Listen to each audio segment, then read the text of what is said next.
Hi, I'm Sarah Fry. Preparing our students for a world powered by computing is more important than ever. Foundational computer science skills are essential for their success.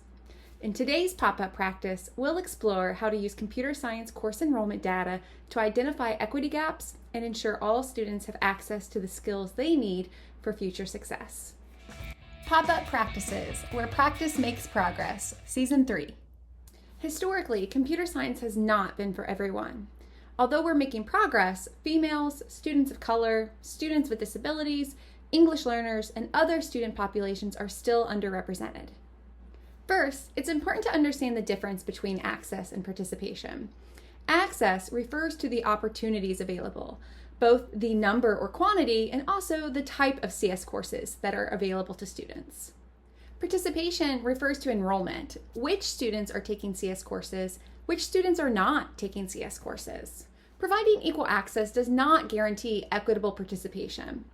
In our state, approximately 75% of high schools offer computer science courses, yet only 6% of students participate or enroll in those courses.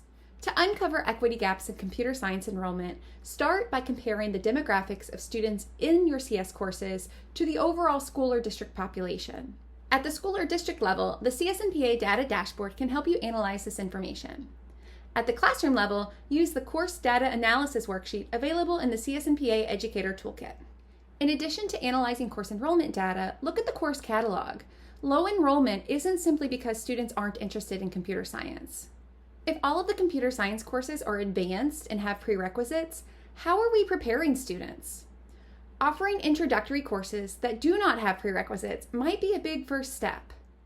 Do the names and descriptions of CS courses appeal widely, or do they reinforce stereotypes about who belongs in computer science? Are there additional fees for exams or materials that might make the CS courses too costly for students? What can we do to remove financial barriers to participation? What about the curriculum of the computer science courses? It's really important to ensure instruction and course materials are accessible and culturally responsive for all students. Lastly, consider the course scheduling. Research shows that those that are involved in course scheduling have a significant impact on participation in computer science. Misunderstandings and implicit biases can lead to students being excluded. Administrators may inadvertently create barriers if computer science courses are scheduled during times that conflict with core subjects or support services. The CSNPA Educator Toolkit contains resources for curriculum planning, recruitment, and professional development for educators, administrators, and counselors. By examining enrollment data and computer science course offerings, you can identify specific equity gaps and begin the important work of closing them. Thanks for joining me on today's Patent Pop-Up Practice, where practice makes progress. Produced by Kat Zimmerman and Connor Strategas. Be sure to like this video and subscribe to our channel for more.